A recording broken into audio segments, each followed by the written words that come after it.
주의 말씀은 내 인생의 빛입니다. 주의 말씀은 내 삶을 변화시킵니다.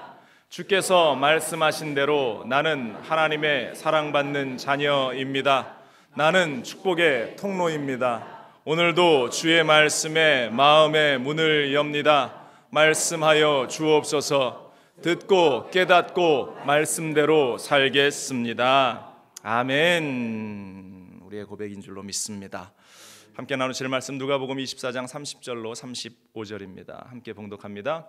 그들과 함께 음식 잡수실 때에 떡을 가지사 축사하시고 떼어 그들에게 주시니 그들의 눈이 밝아져 그인 줄 알아보더니 예수는 그들에게 보이지 아니하시는지라. 그들이 서로 말하되 길에서 우리에게 말씀하시고 우리에게 성경을 풀어주실 때에 우리 속에서 마음이 뜨겁지 아니하더냐 하고 곧 그때로 일어나 예루살렘에 돌아가 보니 11 제자 및 그들과 함께한 자들이 모여 있어 말하기를 주께서 과연 살아나시고 시몬에게 보이셨다 하는지라. 두 사람도 길에서 된 일과 예수께서 떡을 떼심으로 자기들에게 알려지신 것을 말하더라. 아멘. 앉으시면서 인사 나눌까요? 주님의 이름으로 당신을 사랑합니다.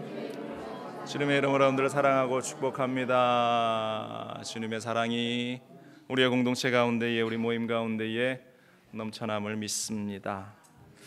오늘 함께 봉독한 누가복음 24장 말씀을 중심으로 해서 주님께 집중하고 있습니까? 라는 제목을 가지고 함께 또 주시는 말씀을 나누기를 원합니다. 눈치가 좀 이렇게 있으신 분들은 오늘 말씀을 딱 보시면서 어디서 많이 듣던 말씀인데 하실 겁니다. 그렇죠. 우리 김희옥 권사님, 올 첫 주에 제가 함께 나누었던 우리 본문이었습니다. 2019년 우리 교회가 목표를 다시 주님께 집중하자라는 그러한 타이틀을 가지고 제가 1월 첫 주 설교 때 이 본문을 가지고 다시 주님께 집중하자라는 제목을 가지고 함께 말씀을 나누었습니다.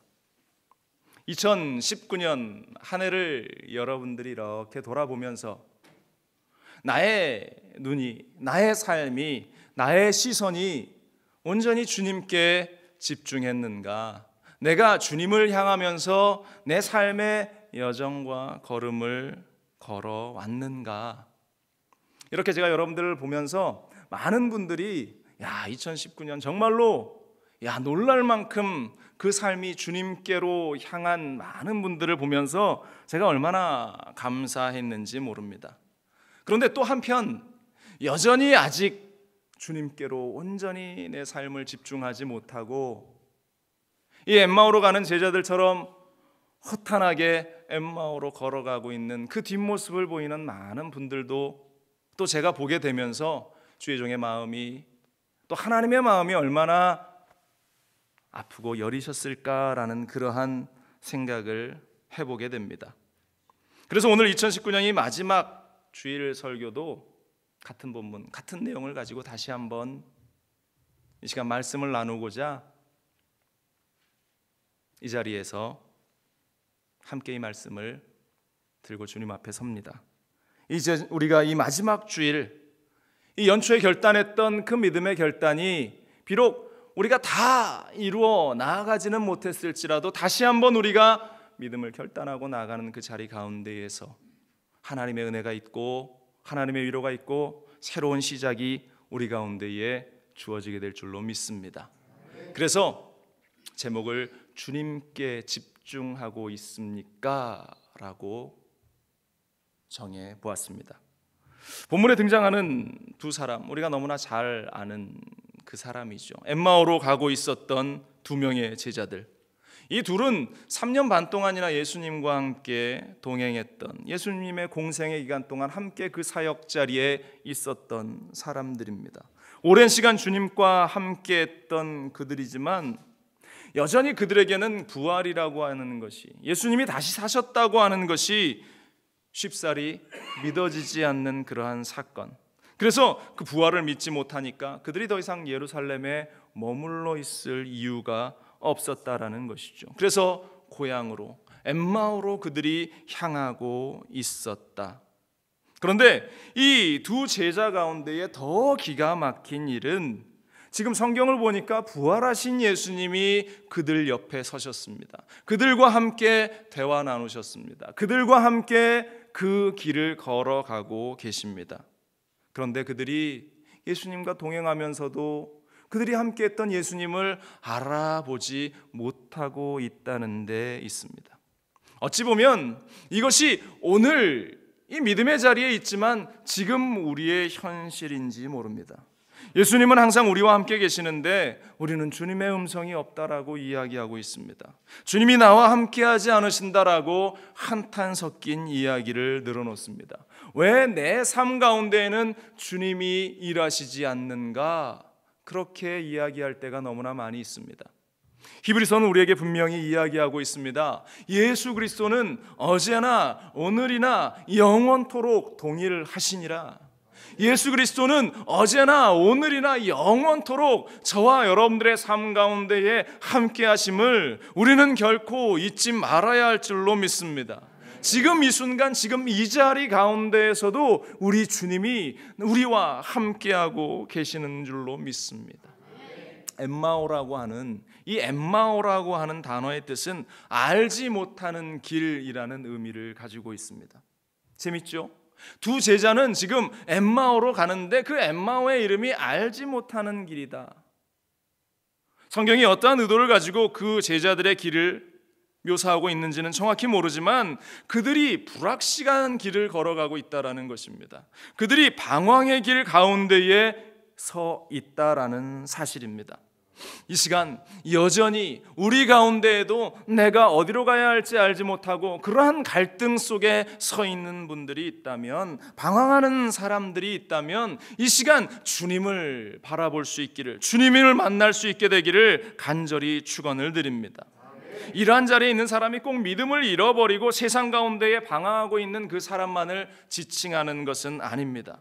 지금 이 자리 우리 가운데에 앉아 있으면서도 우리를 위해 십자가에 달리신 부활하신 주님이 지금 함께 하심을 보지 못하고 늘 불평과 원망과 짜증과 또한 세상의 그 여러 가지 생각들로 찌들어서 살아가는 그러한 사람들이 바로 엠마오로 내려가는 제자들과 다를 바 없는 사람이다라는 것입니다. 우리는 아닌 척하면서 앉아 있습니다. 나는 아니야 라는 표정으로 여러분들이 저를 지금 쳐다보고 계시지만 많은 분들이 여전히 그러한 생각들을 내 마음 가운데에, 내 머릿속 가운데에 그러한 생각들로 지금 채워져 있다라는 사실입니다. 이것은 교회를 얼마나 오래 다녔느냐가 중요한 일이 아닙니다. 내가 장로이고 내가 권사이고 내가 직분을 맡은 자고 내가 교회에서 리더이고 그러한 것들이 중요한 것이 아니라는 것이에요. 우리 교회는 아니지만 다른 교회 가보면 가짜들이 참 많습니다. 이런 말씀을 드려서 좀 그렇지만 가짜 그리스도인들이 너무나 많이 있어요. 교회 안에 내가 그리스도인입니다 라고 하면서 예배 공동체에 함께 있지만 정말로 그들의 내면, 아니 스스로가 제일 잘 알겠죠. 스스로를 바라보면 내가 진짜 그리스도인인가 가짜인가를 우리는 명확하게 알죠. 그런데 그러한 가짜들이 오늘날 너무나 많이 있다라는 사실입니다. 그렇기 때문에 그러한 것들 때문에 교회가 갈등이 생기고 교회가 분열이 생기고 그러한 가짜들로 인해서 교회가 깨어지고 회파되어지는 일들이 우리 인근 주변에서도 얼마나 많이 일어난 일들입니까? 우리가 진짜 주님을 바라보고 진짜 주님을 만났고 그분을 알아보고 우리의 삶 가운데에 진정한 만남이 이루어졌다면 우리의 삶이 변화되어야죠. 우리가 진짜가 되어야 하지 않겠습니까?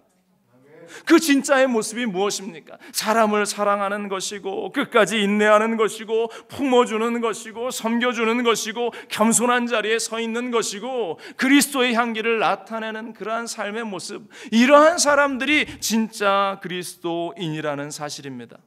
여러분들, 우리의 삶이 축 처진 어깨를 가지고 그냥 그 삶의 자리에 주저앉아 있는 것이 아니라 우리가 다시 주님을 바라보면서 일어설 수 있게 되기를 간절히 축원을 드립니다. 비록 2019년 우리가 그렇게 외치면서 달려왔으나 아직도 내 상태가 그렇다면 오늘 이 2019년 마지막 예배 이 자리를 통해서 내가 다시 결단하면서 주님을 바라보면서 2020년을 맞이하리라, 그러한 결단이 이 자리 가운데 있기를 주님의 이름으로 간절히 축원을 드립니다. 자, 우리가 스스로를 한번 지난 한 해를 돌아볼 것인데요, 우리가 지금 이제 예수 그리스도에게 집중하고 있다면, 내가 집중하고 있다면 어떠한 모습이어야 하는가 스스로를 한번 돌아봅시다. 먼저 첫 번째로, 내가 주님께 집중하고 있다면 믿음의 눈을 가지고 주님을 보게 된다라는 사실입니다. 믿음의 눈으로 주님을 본다라는 것이죠. 그리스도인들은 믿음의 눈을 가져야 합니다. 사람의 기준은, 사람의 판단은, 사람의 시선은 늘 부족한 것을 볼 수밖에 없습니다. 늘 실망할 수밖에 없습니다. 이스라엘 백성들을 보세요. 하나님께서 그들을 인도하셨습니다. 하나님께서 홍해도 갈라주셨어요. 목격했습니다. 그런데 광야의 삶을 살아가는 그 하루 가운데에 이 이스라엘 백성들은 늘 불만족했어요. 늘 뭐가 없다라고 이야기했습니다. 늘 만족하지 못하고 늘 배고팠다라고 그들은 하나님 앞에 원망합니다. 가진 것이 없다라고 그렇게 표현했습니다. 오늘 엠마오로 가는 이 두 제자들의 상태를 보세요. 누가복음은 이렇게 표현하고 있습니다. 오늘 24장 16절에 보면 그들의 눈이 가려져서 그인 줄 알아보지 못하거늘, 지금 제자들의 눈이 가려져서 그 예수님을 알아보지 못하고 있는 그러한 상태, 눈은 뜨고 있지만 눈뜬 장님이다 라는 그 말이 합당한 것처럼 이들이 곁에 예수님이 있는데도 알아보지 못하는 그러한 슬픈 현실, 무엇이 그들의 눈을 가리었는가? 누가복음 24장 19절로 21절에서 그 힌트를 볼 수 있는데요, 이렇습니다. 이르시되 무슨 일이냐? 이르되 나사렛 예수의 일이니 그는 하나님과 모든 백성 앞에서 말과 일에 능하신 선지자이거늘 우리 대제사장들과 관리들이 사형 판결에 넘겨주어 십자가에 못 박았느니라. 우리는 이 사람이 이스라엘을 속량할 자라고 바랐노라. 이뿐 아니라 이 일이 일어난 지가 사흘째요 라고 이야기하고 있습니다.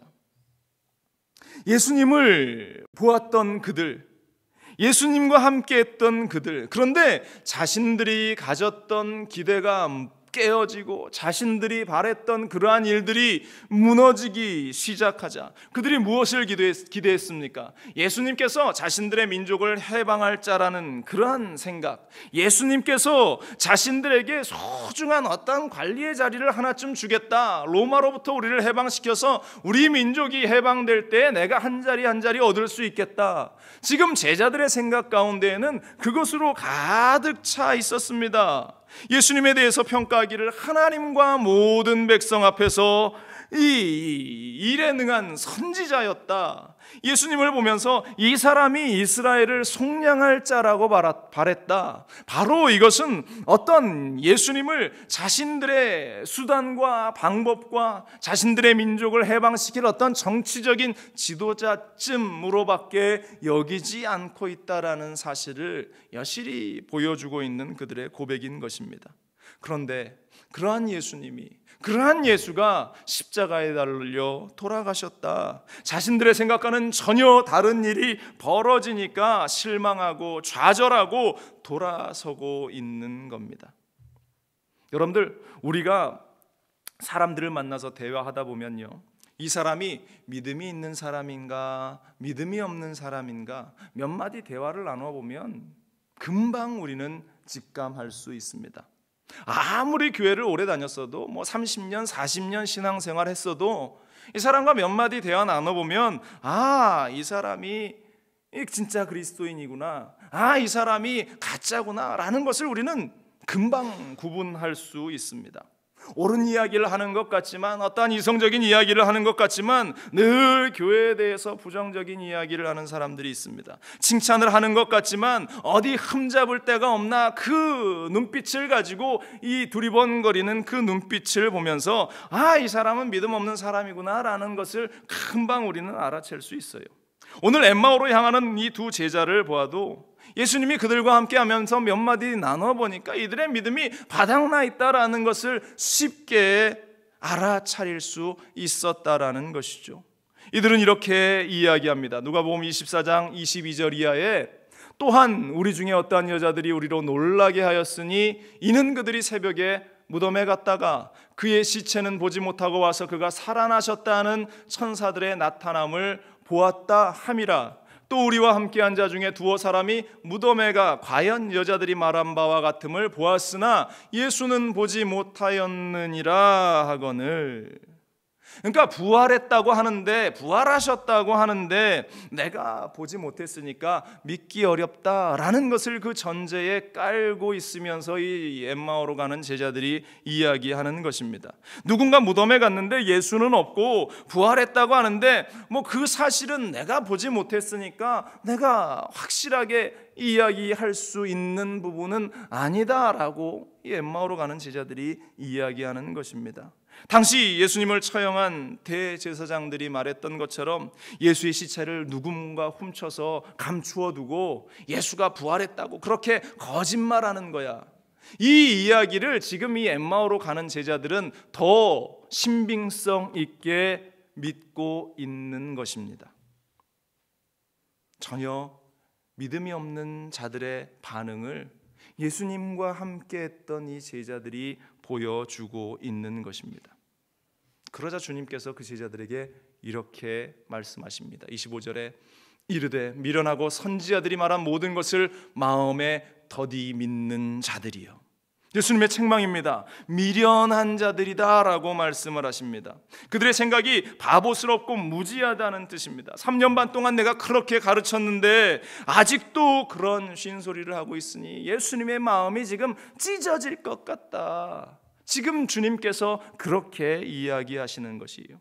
두 번째 책망이 마음에 더디 믿는 자들이요. 성경에서 그렇게 이야기했는데 말씀을 이해하지 못하고 받아들이지 못하고 그 마음 가운데에 그 말씀을 알아채지 못하는 더디 믿는 자들이요. 주님의 고난과 죽으심과 부활이 성경을 통해서 곳곳에 증거됐는데 여전히 그 안에서 알아차리지 못하고 깨닫지 못하고 있는 어리석은 자들이요. 이 제자들은 주님의 그 죽으심으로 십자가 사건으로 모든 것이 끝났다고 생각하고 있었던 것입니다. 여러분들 혹여나 이것이 지금 나의 모습은 아닌가? 성경이 100% 하나님의 말씀임을 여러분들은 믿으십니까? 성경이 말하는 우리 주님이 나의 구원자가 되신다는 사실을 여러분들 마음 가운데 철저히 믿고 있습니까? 그분이 나를 살리고 내 삶의 주관자가 되신다라는 사실을 여러분들은 믿고 계십니까? 우리는 믿음의 눈을 떠야 합니다. 믿음의 눈으로 주님을 바라봐야 합니다. 우리가 믿는 예수 그리스도는 죽음과 절망으로 끝나는 그러한 분이 아니라는 사실입니다. 기독교는 죽음과 절망으로부터 우리를 새로운 소망으로 구원의 자리로 축복의 자리로 인도하는 그 참된 믿음임을 우리는 잊지 말아야 할 줄로 믿습니다.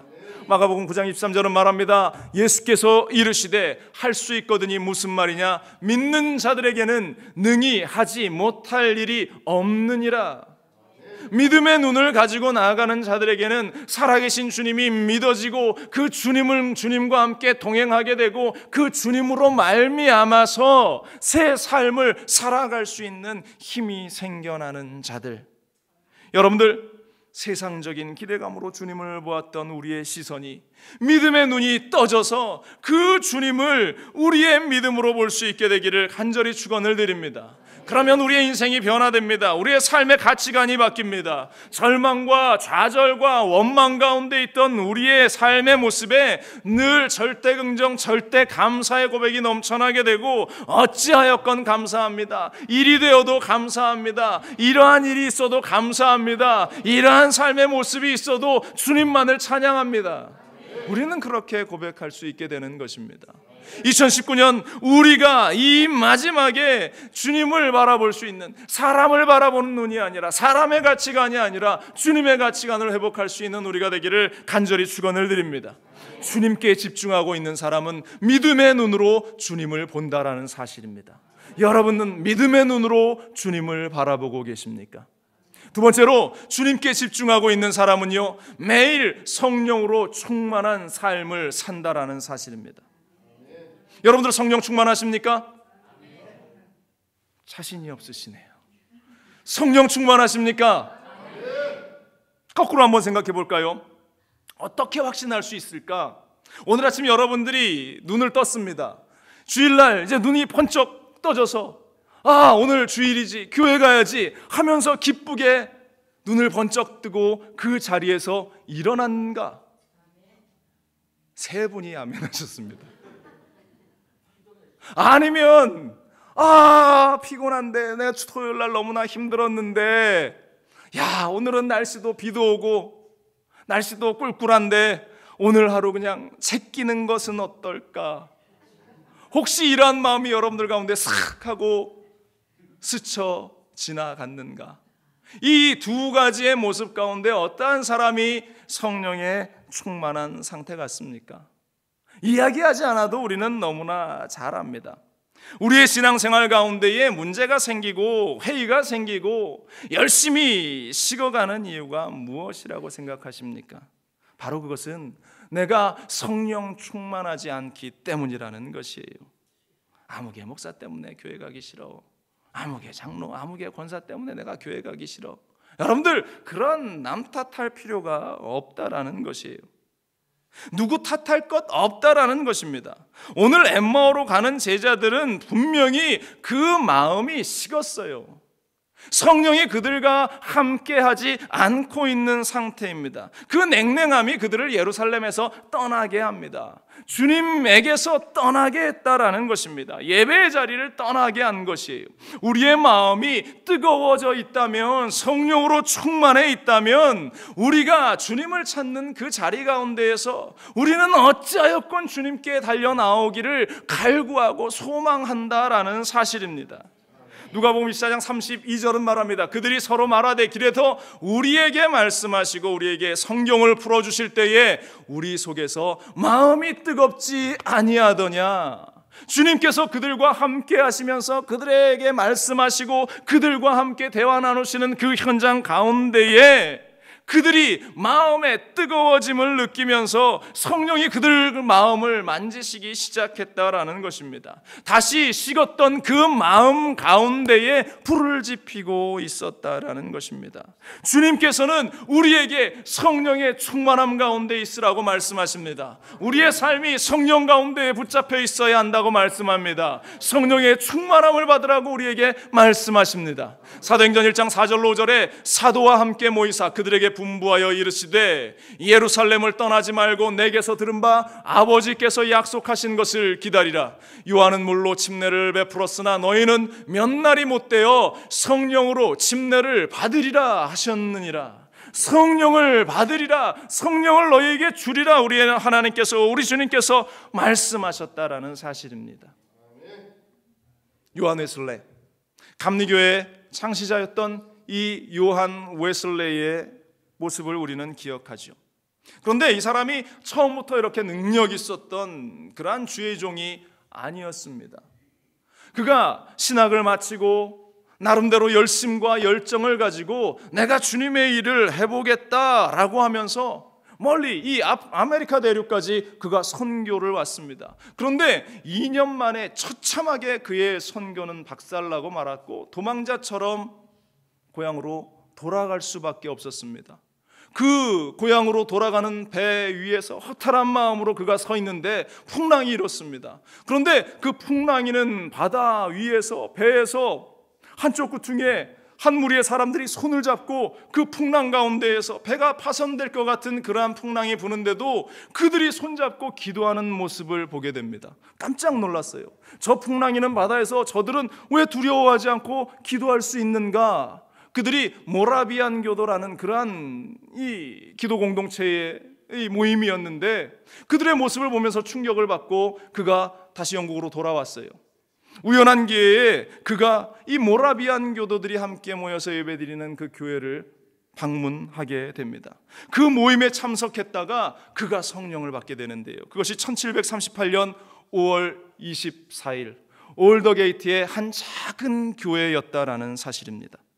그 교회에 들어갔는데요, 어떤 사람이 일어나서 이 루터가 쓴 로마서 서문을 읽는데 그 마음에 뜨거움이 확 임했어요.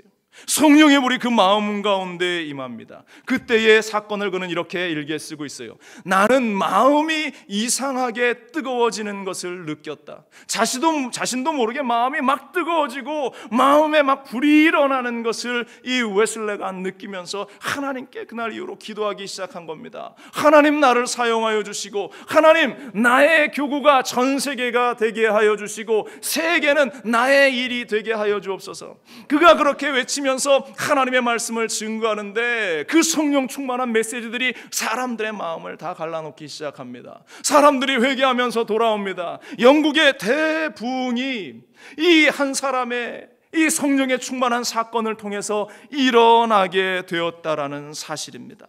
그의 생명 있는 설교를 통해서 온 세상이 뒤엎어지고 사람들이 성령을 받게 되는 놀라운 일이 일어나게 되었다. 여러분들, 주님은 오늘도 우리와 함께 하십니다. 그 주님께서 우리에게 말씀하십니다. 성령의 충만함을 받으라. 냉랭함 가운데에 주저앉아 있는 것이 아니라 성령으로 충만해서 다시 그 자리에서 일어나라고 우리에게 말씀하고 계시는 줄로 믿습니다. 성령 충만하지 않을 때는 모든 일들이 힘이 듭니다. 억지가 되고 피곤할 수밖에 없습니다.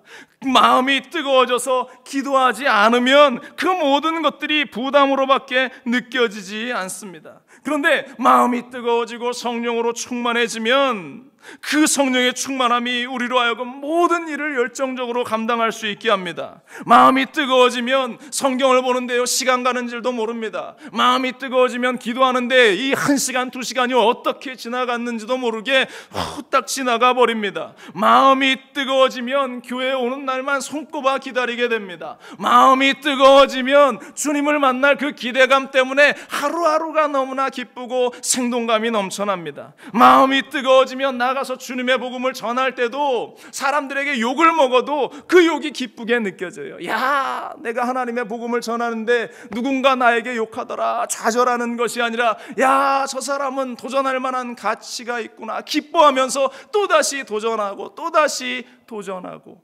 바로 이것이 마음이 뜨거워진 성령이 충만한 사람들의 모습이다라는 것입니다. 성령의 충만함으로 마음이 뜨거워진 제자들이 전하는 그 복음을 막을 사람이 아무도 없었어요. 사자굴 속에서도, 그들이 죽음의 현장 가운데에서도 예수 그리스도를 증거하고 있습니다. 유대인들이 아무리 박해를 해도 그 뜨거워진 제자들을 가로막을 수 없었다라는 것입니다. 로마의 칼날이 그 제자들의 외침을 막지 못합니다. 결국 로마는 313년, AD 313년 이 기독교를 자신들의 공식적인 종교로 인정할 수밖에 없게 됩니다. 바로 이것이 뜨거워진 자들, 성령으로 충만한 자들이 이루어낸, 아니 하나님이 이루어낸, 우리 주 예수 그리스도께서 이루어낸 놀라운 일이라는 사실을 우리는 너무나 잘 압니다. 여러분들, 주님께 집중하는 삶은 성령으로 충만한 삶이라는 사실, 여러분들 성령으로 충만한 삶을 살아가고 있습니까? 세 번째로, 주님께 집중하고 있는 사람은요, 무엇을 해야 할지 아는 삶을 살아간다라는 사실입니다. 다시 주님을 보게 된 제자들, 주님을 발견한 제자들, 그 자리에 머물러 있을 수가 없었습니다. 또 엠마오로 끝까지 내려갈 수도 없었습니다. 그들은 다시 예루살렘으로 그들의 발걸음을 돌이킵니다. 내가 있어야 할 곳, 내가 해야 할 일이 무엇인지를 그들은 알게 되었다라는 것이에요. 희망 없는, 갈 길을 알지 못하는 그 엠마오가 아니라 내가 있어야 할 기도의 자리, 예배의 자리, 주님을 만나야 할 그 자리, 예루살렘으로 내가 돌아가리라. 그들은 그 발걸음을 옮기고 있습니다. 오늘 보면 33절에 곧 그때로 일어나 예루살렘에 돌아가 보니 열한 제자 및 그들과 함께한 자들이 모여 있었다. 곧 그때로 일어나서 예루살렘으로 돌아갔다. 내가 며칠 후가 아니라 내가 얼마 지나서가 아니라 곧 그때로 일어나 곧 그 즉시 그들이 돌이켜 예루살렘으로 돌아가고 있다라는 사실. 예루살렘으로 돌아갔다는 것은 잃어버린 신앙의 제자리로 그들이 돌아왔다라는 것입니다. 예루살렘으로 돌아왔다는 것은 하나님 앞에 자신들이 했던 그러한 허물과 실수들을 진실로 회개하고 그들이 있어야 할 그 자리로 돌아왔다라는 사실입니다. 주님께 집중하는 사람은요, 주님을 바라보고 있는 사람은 내가 있어야 할 자리가 어디이고 그곳에서 내가 무엇을 해야 하는가를 분명히 아는 자들이라는 사실입니다. 여러분들, 우리가 있어야 할 자리가 어디입니까? 내가 있어야 할 자리가 어디입니까? 바로 그것은 예배의 자리입니다. 내가 있어야 할 자리는 기도의 자리입니다. 내가 있어야 할 자리는 주님을 위한 봉사와 헌신의 자리인 것입니다. 여러분들이 있어야 할 자리는 이 순복음 중앙교회 여러분들이 앉아있는 이 자리라는 사실을 결코 잊지 말기를 주님의 이름으로 간절히 축원을 드립니다. 신앙의 뜨거움을 잃어버리고 그와처럼 하나님 없이 혼자 살아가 보려고 많은 사람들이 세상에 헤매입니다. 이곳저곳 기웃기웃합니다. 엠마오로 내려가는 그러한 길 가운데에 서 있을 때가 있습니다.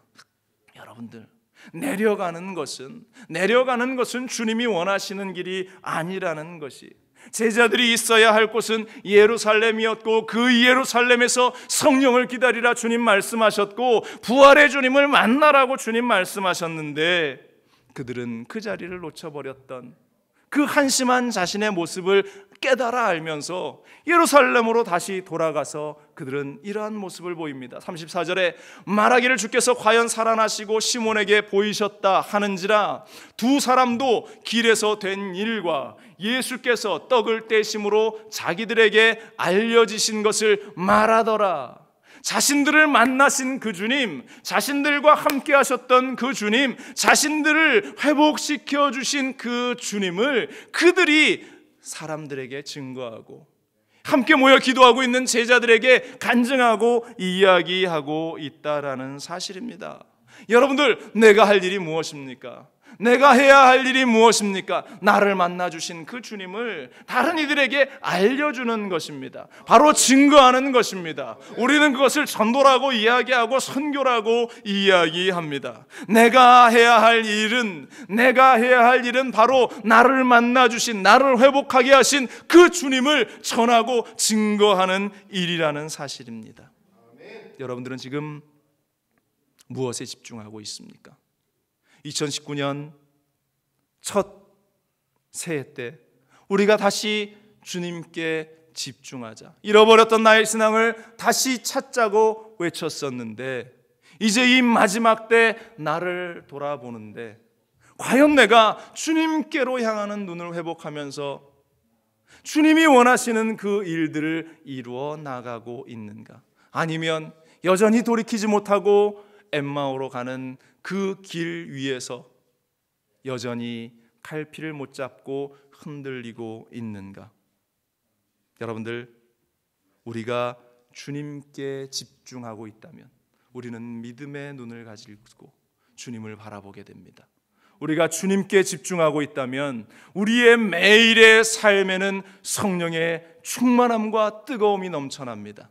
우리가 주님께 집중하고 있다면 내가 있어야 할 곳과 내가 해야 할 일을 굳이 이야기하지 않아도 우리는 알아서 그 자리를 지켜나갑니다. 여러분들, 2019년 이 마지막 주일 예배에 우리가 주님께 집중할 수 있게 되기를 바랍니다. 그리고 2020년 새로운 도전 앞에서 우리가 그 주님을 따라 나갈 수 있게 되기를 주님의 이름으로 간절히 축원을 드립니다. 기도하겠습니다. 오직